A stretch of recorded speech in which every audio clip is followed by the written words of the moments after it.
नमस्कार, मैं हूं आपके साथ मयंक मिश्रा। आज 10 तारीख है और इस वक्त की बड़ी खबर, हूती की तरफ से अब अमेरिका को दिया गया है बड़ा झटका। और हूती ने ऐसे ऐसे जो खबरें आ रही हैं उसके मुताबिक, जो सोर्सेस से खबरें हैं कि हूती ने अब बाब-अल मंदेब के करीब MQ-9 रिपर ड्रोन को निशाना बनाकर गिरा दिया है। देखिए, पिछले 12 घंटे के अंदर हूती की तरफ से जो हमले किए गए वो सब के सब हमले बिल्कुल उसी स्टाइल में किए जा रहे हैं, उसी तरीके से किए जा रहे हैं जैसे हमले ईरान करता है। जिस तरह से ईरान बैलिस्टिक मिसाइल्स दागता है, जिस तरह से ड्रोन अटैक्स होते हैं, जो डिफेंस सिस्टम ईरान का एक्टिवेट है, बिल्कुल इसी तरह से अब हूती के लड़ाके भी हमले कर रहे हैं। यानी जंग का अंदाज वही है जो ईरान करता है।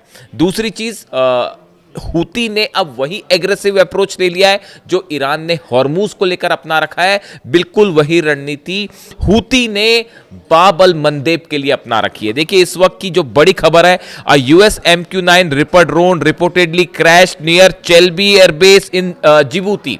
देखिए, जिबूती एक देश है जहां पर अमेरिका का एयरबेस है, चेल्बी एयरबेस। यहां पर अमेरिका इसको मैनेज करता है, काफ़ी फाइटर जेट्स हैं यहां पे। देखिए, गौर करने वाली बात है, जिबूती के इस चेल्बी बेस पर जितने ड्रोन्स फ्लाइट्स टेक ऑफ करती हैं, ये लाल सागर, बाब-अल मंदेब और इसके आसपास के इलाकों में मिलिट्री ऑपरेशंस करती हैं। इसलिए चेल्बी एयरबेस बहुत इंपॉर्टेंट हो जाता है जिबूती का। अब जो खबरें हैं कि यहाँ पर एक MQ-9 रिपर ड्रोन जो है वो गिरा दिया गया है, क्रैश कर दिया गया है। और the embassy confirmed it was tracking an aircraft in distress but did not identify the aircraft or explain the cause of the incident. Reports have identified the aircraft as an MQ-9 while no group has claimed responsibility। देखिए, अभी जो खबर है उसके मुताबिक एक MQ-9 Reaper drone था जिसने ये चेल्बी एयरबेस जो अमेरिका का है इससे टेक ऑफ किया। ये बाब-अल मंदेब के आसपास था, तब इसने स्ट्रेस सिग्नल दिया और फिर उसके बाद ये लौटा नहीं और क्रैश कर गया। अब अमेरिका ये कह रहा है कि अंदेशा है कि हूती ने जो है वो इसको मार गिराया है। हालांकि अभी इसको लेकर कोई बड़ा दावा नहीं हुआ है, लेकिन ये माना जा रहा है कि हूती ने इसे मार गिराया। अब आप देखिए,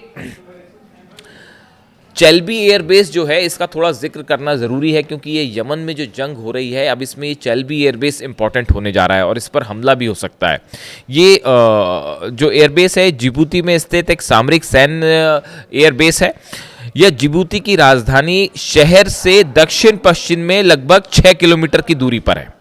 और इसकी मुख्य बात यह है कि यहाँ पर अमेरिका जो है उसके ड्रोन्स हैं, जितने ड्रोन मूवमेंट होते हैं अमेरिका के वो सब यहाँ से होते हैं। और अब सूत्रों के हवाले से ऐसी भी खबर है कि अगर जिबूती के इस चेल्बी एयरबेस पर हमला हो जाता है तो कोई आश्चर्य की बात नहीं होगी। अगर अमेरिका ने किसी तरह का ऑपरेशन किया यमन में हूती के खिलाफ तो हो सकता है कि ये चेल्बी एयरबेस जो है इस पर हमला हो जाए। और ये जो MQ-9 रिपर ड्रोन गिराया गया है ये हूती की तरफ से एक वार्निंग है अमेरिका को कि आप लाल सागर से दूर रहिए। इसके अलावा देखिए, जो खबरें आ रही हैं, यमन ने जो है हूतीज़ ने सऊदी के ऊपर लगातार दबाव बनाना शुरू कर दिया है। यानी हमले के साथ साथ समंदर में, बाब-अल मंदेब में एक टोटल ओवरऑल दबाव बना रखा है हूती के ऊपर। ये बहुत ही एग्रेसिव रणनीति है। Yemen Houthis strike Saudi backed forces in Mokha with ballistic missile drone and releasing dramatic footages. देखिए, मोखा में जो हमला हुआ, यमन की सेना यानी सऊदी को, जो सऊदी बैक करता है जिस यमन की सेना को, उसके ऊपर हूती ने हमले किए। कैसे हमले किए मोखा में? बैलिस्टिक मिसाइल से, ड्रोन से। और सबसे बड़ी बात है, इसका वीडियो भी रिलीज किया बिल्कुल इसी अंदाज में जैसे IRGC करती है। अब आप समझ जाइए मैं क्या कहना चाह रहा हूं। The Houthis warned Saudi Arabia, wherever you mass, you get bombed। सीधी धमकी है सऊदी को हूती की तरफ से कि आप जहां भी जमा होंगे वहां पर हमला किया जाएगा। The attack reportedly killed at least 7 people and wounded dozens। ये जो हमले हुए हैं हूती की तरफ से, जो हमले हुए इसमें 7 लोग मारे गए हैं, संख्या ज़्यादा हो सकती है इसकी, और सैकड़ों लोग इस हमले में घायल हो गए हैं। The Houthis also claimed a drone strike on an Aramco facility in Saudi Arabia। जज़ान में कल जो हुआ वो आप जान ही रहे हैं कि वहाँ पर धमाके हुए, ड्रोन स्ट्राइक की खबर है हूती की तरफ से। जज़ान में ऑयल फील्ड में आग लग गई। अब देखिए, हालात ये हैं फिलहाल कि बाब-अल मंदेब बिल्कुल उसी तरह से बंद है जिस तरह से हॉर्मूज। हॉर्मूज खोलने के लिए ईरान ने अपनी नई शर्तें रख दी हैं। मुआवजा वापस दिया जाए, अमेरिका अपना सेना लेकर निकले, अमेरिका अपने बेसिस खाली करे। मतलब बहुत ही ज़्यादा सख्त शर्तें ईरान की तरफ से रख दी गई हैं हॉर्मूज को खोलने के लिए। अब ऐसी स्थिति बाबल मंदेब में भी अपना ली है हूती ने। हूती का जो स्टैंड है बाबल मंदेब को लेकर वो बिल्कुल वैसा ही है जो ईरान का हॉर्मूज को लेकर है। अब इस हालात में सऊदी अरेबिया क्या करेगा? देखिए ये बहुत अहम हो जाता है मामला। जिस तरह से ये पैक्ट साइन हुआ सऊदी पाकिस्तान हूती तुर्की का उसको लेकर ये था मामला कि अब ये सऊदी पर सीधा सीधा हमले हो रहे हैं, इसी को ही जंग कहते हैं, सीधे हमले हो रहे हैं। ऐसी स्थिति में तुर्की और पाकिस्तान क्या करेंगे? क्या दोनों किसी तरह से हूती के ऊपर हमला करेंगे? इस तरह के तमाम सवाल थे, लेकिन ये साफ कर दिया गया है खासतौर पर तुर्की की तरफ से कि फिलहाल ऐसा कोई जॉइंट फ्रेमवर्क ही तैयार नहीं है जिसके तहत तुर्की जो है वो इस मामले में शामिल हो। यानी तुर्की ने दूसरे शब्दों में हूती पर किसी भी तरह का ऑपरेशन करने से साफ मना कर दिया है। तुर्की ईरान के खिलाफ नहीं जाएगा, ये बात एकदम साफ है। इस हालात में देखिए तुर्की माइनस है, यानी सऊदी यहाँ पर फिर अकेला पड़ा हुआ है। अमेरिका मदद करने की सिचुएशन में है नहीं, इजराइल जो है वो सऊदी की मदद करेगा नहीं। इस हालात में अब सवाल ये है कि सऊदी अपनी रक्षा कैसे करेगा, सऊदी की मदद कैसे होगी?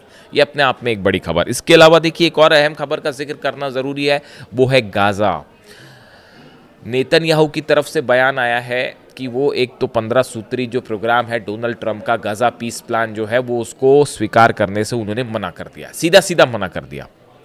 यानी ये देखिए आप ये बता रहा है कि ये डोनाल्ड ट्रंप की लगातार कम होती पोजीशन को बता रहा है कि ईरान ने डोनाल्ड ट्रंप की हालत ऐसी कर दी है कि अब नेतन्याहू मुंह पर सीधा मना कर दे रहे हैं, क्योंकि सब कोई महसूस कर रहे हैं कि हर स्तर पर डोनाल्ड ट्रंप की हार हुई है, डोनाल्ड ट्रंप एडमिनिस्ट्रेशन की हार हुई है। चाहे हॉर्मूज हो, चाहे न्यूक्लियर पॉलिसी हो, चाहे जंग हो, आप जहां भी ले लें, चाहे एयर बेसिस हो, डिफेंस हो, सिक्योरिटी हो, सब में अमेरिका बुरी तरह से हारा है ईरान के साथ जंग। तो अब ऐसे हालात में हम नेतन्याहू भी सीधा सीधा जो है डोनाल्ड ट्रंप के प्रस्ताव को नकार दे रहे हैं और कह रहे हैं कि गाज़ा पीस प्लान को मैं नहीं मानूंगा। इसको लेकर तमाम खबरें आप देख सकते हैं। और इसको लेकर ईरान और इजराइल आमने सामने होंगे, इस बात को भी याद रखिए। गाज़ा को लेकर अब ईरान और इजराइल के बीच में बड़ी जंग होगी, ऐसे हालात बनते जा रहे हैं या बनाए जा रहे हैं, दोनों स्थिति है। लेकिन जो गौर करने वाली बात है, जो असली बात नेतन्याहू ने कही, वो गाज़ा पीस प्लान को स्वीकार नहीं करते, वो तो एक बात है ही। उन्होंने अपनी बातें कही कि हमास हथियार छोड़े वगैरह वगैरह, वो एक अलग चीज़ें हैं। लेकिन जो गौर करने वाली बात है वो ये है, नेतन्याहू ये कह रहा है कि मेरे जीते जी एक फिलिस्तीन एक राष्ट्र नहीं बनेगा, एक राज्य नहीं बनेगा। ये अपने आप में बहुत बड़ी बात है।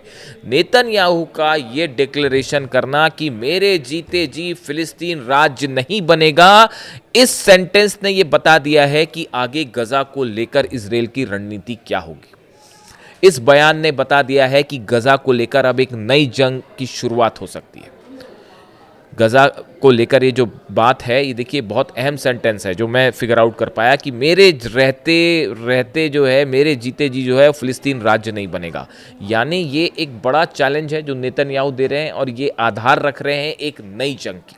और ये भी बता दे रहे हैं कि गजा से ना फोर्स वापस आएगी, और अब ये भी साफ हो चुका है ना लेबनान से वापस आएगी ना गजा से आएगी, और सीरिया में भी जो इजराइल के ऑपरेशन है वो जारी रहेंगे। अब मुख्य सीट पर, ड्राइविंग सीट पर अब नेतन्याहू है, ना कि डोनाल्ड ट्रंप। डोनाल्ड ट्रंप पीछे होगा, नेतन्याहू स्ट्राइक करेगा। और प्लान है जितने ईरान के संगठन जो मदद कर रहे हैं उन सबको कमज़ोर करने का, चाहे हमास हो, चाहे हिजबुल्ला हो, चाहे हूती हो।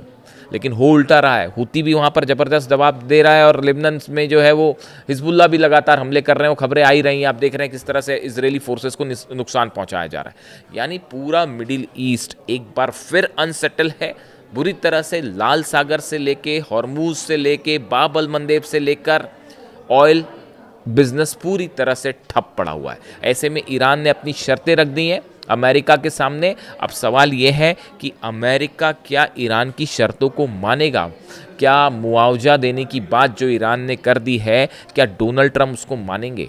अगले चंद दिनों में एक बड़ा चेंज आप देख सकते हैं पूरे मिडिल ईस्ट में, और देख सकते हैं आप कि कैसे यहाँ पर समीकरण बदल रहे हैं और पावर सेंटर शिफ्ट होके अब तेहरान और ईरान पहुँच चुका है। इससे जुड़ा जो भी अपडेट होगा आप तक पहुँचाऊंगा। कमेंट करके बताइए वीडियो कैसा लगा। Thank you so much.